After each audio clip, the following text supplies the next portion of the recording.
All right, we have in the studio with us a member of the All Progressives Congress, Dele Adewale. Good morning to you and thank you for joining us. Good morning. Good morning. Nice to see you. All right, I recall you were here after the National Convention and the emergence of Adams Oshiomhole as the national chairman of the APC, and you were telling us about how things were going to change and how positive you were that all aggrieved members could be placated.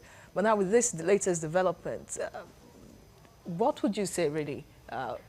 Could it still lead to this, knowing that or thinking that that convention had, somehow buried so many disgruntled issues in the past?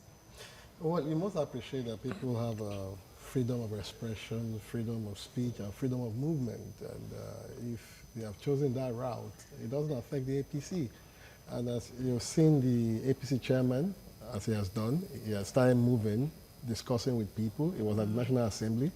He had discussed with the senators, discussed with the reps, and discussions are still going on. Don't be surprised by tomorrow you will see people like this taking back their words and telling you that, oh, all is well and we're moving on. Okay.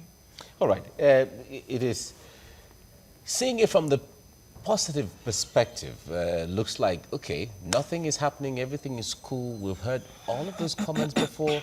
Prior to 2015 election, it was the same. When the, what they call the NPDP now was leaving the PDP, and PDP at that time said, we are not moved by all of that that is happening. But we saw what happened. Does it look like APC with the statements of there is no crack in the party, there is no faction? Is it, will someone say, will someone be right to say that APC is not learning from history when it comes to actually handling grievances in the party?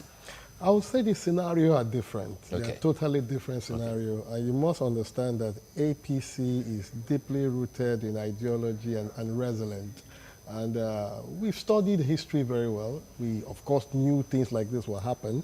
Remember, I've said it time without recourse that we have a lot of people, a lot of straight bedfellows, and we are trying to deepen the ideology, and filtration is also taking place. And it's that kind of process. You're going to have stagger. You're going to have stagger in the system. That does not mean that the system is going to be rocked. Okay. It won't be rocked. We'll continue to go on as we have committed to fight corruption, committed to make sure that development comes into this country. An affirmation of that was the visit of the French president. And when the president came, apart from visiting the president of the Federal Republic of Nigeria, he did also visit some interest points that people ordinarily would not want to come because of what they've heard about Nigeria, quote and unquote. Because he lived in Nigeria years back. Aside from the fact that he had first-hand experience. Aside from the fact that he lived in Nigeria, when he came, you didn't see all the paraphernalia of security gumlet around him. It was so free at the shrine that people would normally think is meant for no good people. You understand? He went there to affirm that there is opportunity in Nigerian art, culture, and businesses. He also went to other places, and so many things are happening that will never have happened during the PDP era. You're seeing infrastructure being in place now. I mean, the government is budgeting for infrastructure. You are seeing the infrastructure come on stream. You are seeing, I mean, movement of people here. Well, the president said that wasn't his first time of being at African Shrine. He did live here. Anyway. He did live here. So he was there before that time. He's not the only one that So would you really say that was because... He's not the only one that have well, lived he said there. it, so it wasn't his first time of going to the African Shrine. But that's not... I was opportune, while I was in office as chairman of local government, I was opportuned by the UKTI. They took me to UK and I discussed with about 40 investors in their office. And many of them were afraid, telling me that what they hear about Nigeria, XYZ. By the time I started discussing with the British Indians and the British Chinese and all of that, they said, look, there is a lot of opportunity, particularly one of them. He said he lived in the north. And whenever he heard about spate of bombing, XYZ, of course he knew the enclave that is happening. That does not debar them from coming to invest here. So that is what Mr. Macron have done. The fact that you are hearing XYZ does not mean that the totality of Nigeria is engulfed. Absolutely. Now, let's look at some of the issues raised by the APC. Would you say they are not valid points for any member to want to leave a party? You and I could decide today to raise an issue about TVC. Okay. We could step out there and decide to raise an issue about your nationality. That's the beauty of democracy. people must not be gagged. Anybody can raise any issue. But are this issue factual? Did they benefit from the old order that they are challenging now? He who must come to equity must come with clean hands. So if you have benefited from that order, and the order is saying that we must change status quo and make it people-driven, and you are saying, it must go in accordance to our interest, then there's a question. But what about their stand on the party members, the organizers of the convention and all that, following due process, following the constitution laid by the founding fathers of the APC, that they didn't follow the instructions they were supposed to follow during the convention, that members, the candidates that emerged as winners were not really voted for? The best way is not to jump ship. It's not to jump ship. I mean, you are talking about gladiators now. They can make the controller of the system sit down and they talk it out, and they still passed through with their interest. It's not to jump ship. If I were them, I mean, at that echelon of the party, I would sit the national chairman down and we'll discuss our interest. You understand? I will make him throw the cards on the table. And look, if you go this route, who will take this route and will block you at this route? And if everybody sees the affirmation of these facts on ground, they will shift. Yeah, but what is on ground now is a build-up from what has been, even in the days of the former chairman of the APC, Odigen. Have all of this, like you said, we'll sit on the table, tell the chairman we're not starting. All of those aspects or avenues, if you ask them, have been explored already. I don't think it has been fully explored. Okay. I think they should take a cue from the Senate president and take a cue from Asiwaju Bola Ahmed Tinubu. There was a time that everybody felt that he was not well treated, even myself felt so, and all of that. He didn't jump boat. He stuck to what he has created and continued to engage the system, in a very peaceful and loving manner. At the end of the day, the system came to understand that this man is actually speaking the truth, and this is the best way to go. Our democracy is still growing. You are going to have staggers all over the place. That does not mean that we should jump boat. For how long are we going to continue to jump boat? Okay, but from what you just said, that they should have explored other avenues. They should have taken a cue from the Senate president. Okay, could we even make a conjecture that it could be a ploy or a strategy to get the attention of the new leadership? I was going to say that, but I refuse from saying that. There are many strategies of getting attention. You understand? As it is now, they've not left APC. Just to follow what you're saying, perhaps the strategy to get the attention. And the chairman is now meeting some of the members. You understand? For us to talk more, it is allowed, but you don't dance in the market with such strategy. It's very wrong. But because already we have heard that the opposition, the number one opposition, is already holding secret meetings with them to lure them into the party. That is a distraction. They are not coming back. Nobody wants to go back to that Sobibor that they created. We're not going back there. We're not going back to the detention camp where our economy will be submerged into terror and an abysmal of waste, where you cannot even see where your money is going to. You can see taxpayers' money into action, into fusion, and all of that, where people's future are traded and all of that. We're not going back there. We're moving forward.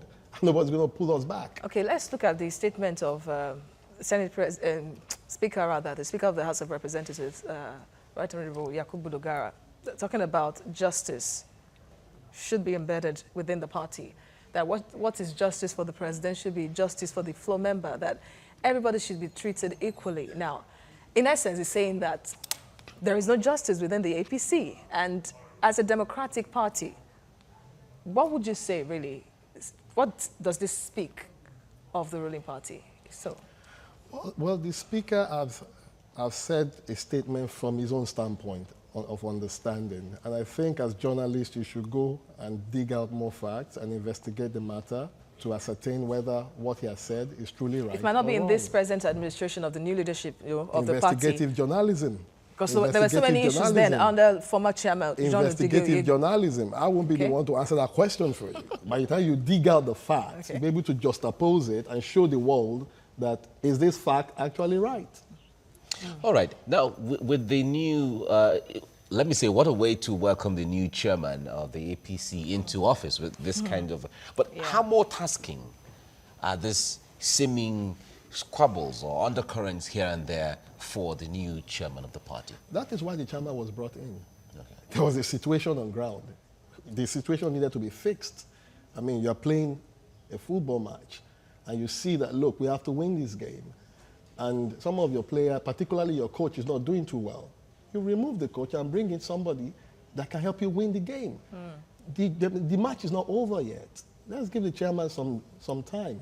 You are going to see everybody coming together so strong before the general election of 2019, and we start from the Ekiti election. And yes, let's stick to the the example you just used, talking about the coach of, for example, the Super Eagles.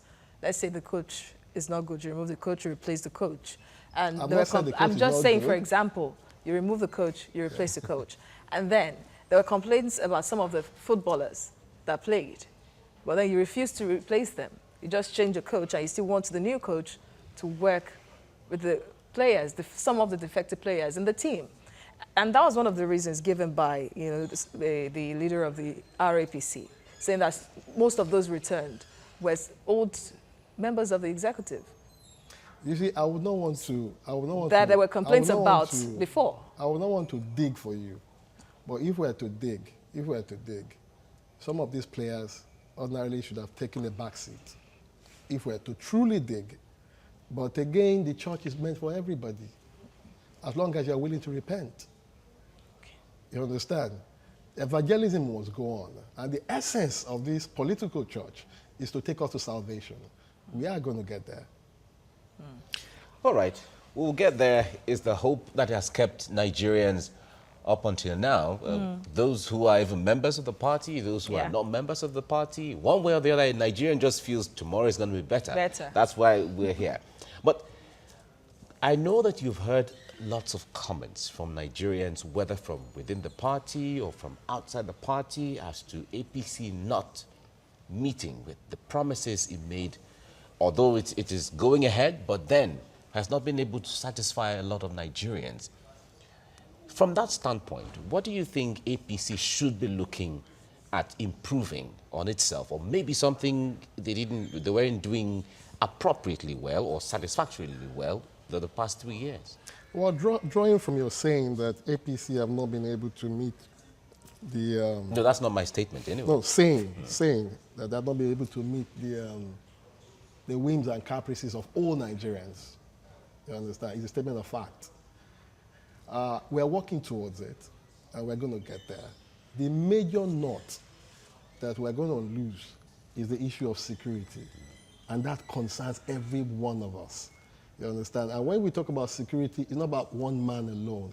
Everybody must be ready, you understand, to work this thing out. There have been killings here and there. Are we ready to shift ground? Are we ready to forgive one another? You understand? Just like in Rwanda, so that we can move forward. Even in Kenya recently. You understand? People are bringing arms because they are pained. People are bringing arms because they want to protect one another and all of that. That brings us to the security operatives also. They must be top on their game. Like I've said many times, the president has been magnanimous enough to give them extra rope to prove themselves. Don't be surprised that by tomorrow morning, the man could say, okay, gentlemen, sit down, let's have a new team. Come on board. He has also agreed that, look, there's How many months to the end of the term? Like I said. There were calls many times for a rejig of the security he has been magnanimous. Infrastructure. Magnanimous enough to give them enough rope. That is not to say that many of them are not doing well. The Air Force are doing very well. The Nigerian Army is overstretched. Where we need to work more is the Nigerian police and the DSS. You understand? These two, bodies must go all out. Or maybe they're also overwhelmed. Well, they given maybe they're very exactly. I was about to say that. Do they have the required tools to work with? I don't want to go to the police angle so that I do not start going back, in history. The DSS, yes, they are overwhelmed. They don't have enough men. It means that we have to bring in more recruits. But what the missing link is that we must be very organized. The police must be very, very organized. And I normally say that you don't sacrifice competence at the altar of self-pity. You don't. If you do that, you are going to destroy the system. Organization must come in, and people must be ready to walk the talk. And if the police are going to do that, we won't have all of this mess all over the place. All right, and all of this really is because of 2019. It's not about 2019. I'm not talking about the security part of it. I'm talking about the APC issue. Some will tell you that this faction is coming out because of 2019, because of interest. It's about power. People want to control power at their various enclaves. To what end? At their various enclaves, self-control. But you must understand that the national interest is what matters more. Yes, you can keep your territories, but to what good is it for your people? You understand? Keeping your territory, is it to develop them, or is it to protect your territory solely?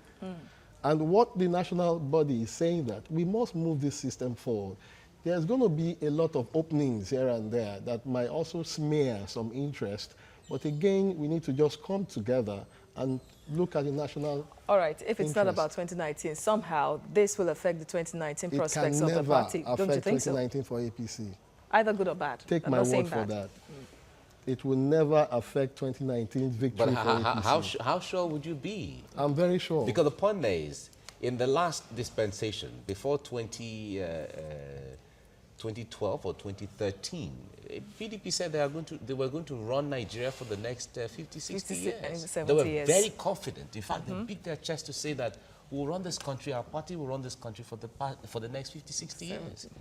But it didn't last more than 3 years after the statement was made. There was no plan for that. Okay. In the APC, there's a roadmap.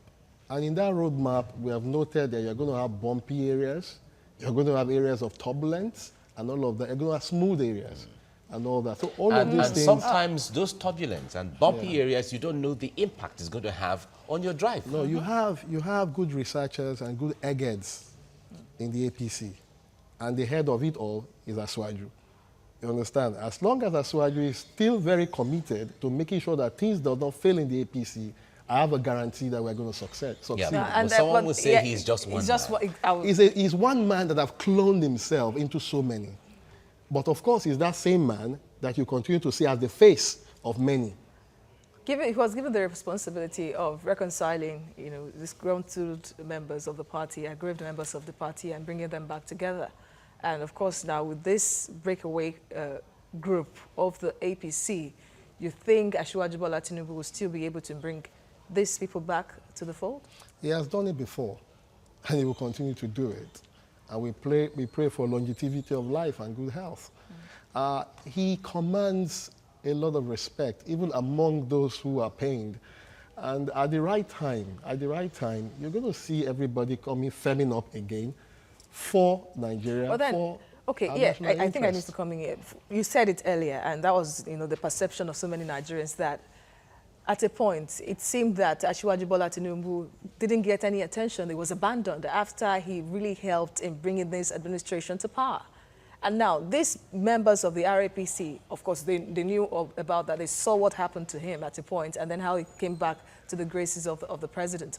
So, seeing that example enough, don't you think it would be somehow a proof of them doing what is best for them, rather than maybe for the APC? That is political maturity. Asiwaju have demonstrated political maturity. You didn't see him come out and start talking that X, Y, Z and all of that. Even at that, the volcano erupted in him.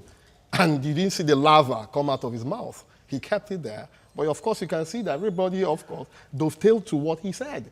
He did warn that if we don't do this convention, there's a greater evil day ahead in which everybody, even if you win your elections and all of that, it just takes somebody to go to court and nullify all what you have done. True. You understand? Yes, the narrow road might be very painful.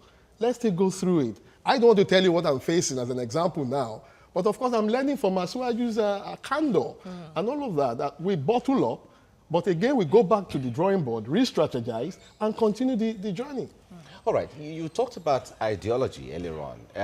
One thing that Nigerians have often said is our political parties, after the Second Republic, after the Second Republic, the Third Republic that didn't last long, the days of NRC, SDP, although the ideology didn't come from the people, but it was, you know, imposed on the people one way or the other, but at least it was clear. It grew on but the people. after that dispensation, when it comes to ideologies, political parties in Nigeria from 1999 until now don't have clear-cut ideologies for members to understand. Even that dispensation that you mentioned, if you look at it truly well, they did have their own troubles too. If you remember the old Oyo state, Yes. Ebola Ige, how did he emerge? You understand? It was through consensus struggle and all of that. Even the ruling order never wanted Ebola Ige. But Ebola Ige did not jump ship. He fought it within the stream. And he emerged as governor. And many others like that too. Your Mobori Owu and Ajashin, the issue is there. You understand? You don't jump ship. You fight within your stream, trying to make people understand your idea, and it's all about superiority of arguments. The fact that you win in your argument today does not mean that you win tomorrow, but you continue to argue your standpoint. The fact that you are a lone ranger today does not mean that you're not going to dominate tomorrow. You understand? But you continue in that stream. But jumping ship doesn't make you a patriot. It's like football clubs. Some people have been supporting a club since 19, God knows when, and their club have never won a premiership, and maybe after 20 years, they come to win. So you must be conscientious about your agitation and all of that if you believe that it is truly right, but not on the basis of self-aggrandizement. All right. Now, if Chairman Adams Oshiomhole succeeded in bringing back the RAPC into the fold, you think the party would be better for it? Why? Because this group, formerly of NPDP, now RAPC, still saw itself as that body within APC, meaning that it didn't infuse itself into the party, the APC. So bringing such people back as members of the APC, you think that it will all go well for the APC? You see, my fear for them is that they do not discover themselves in the gulag. And how do I mean? It played off in Lagos. I won't mention the person's name now. Everybody felt, because of the fact that there's an acronym around his name, that without him we can't win election.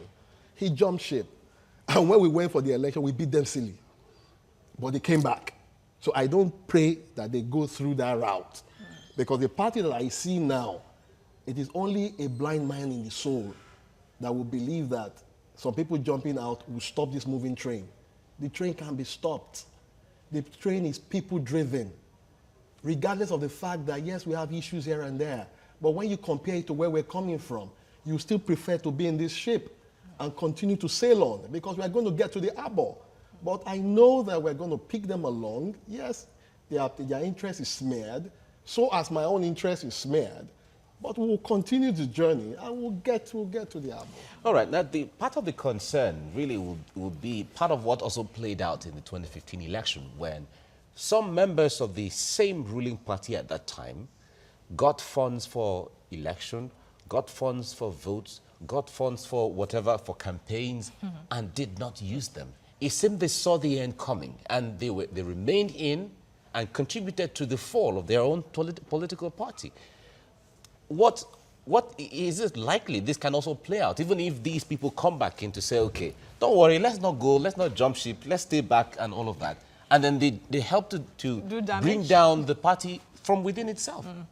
You cannot bring down what you have not created because you don't have the map and you don't have the architectural drawing. So how do you want to bring it down? It becomes very Remember difficult. you called them gladiators earlier on? Becomes, for the soothing of their royal oath, who call them that.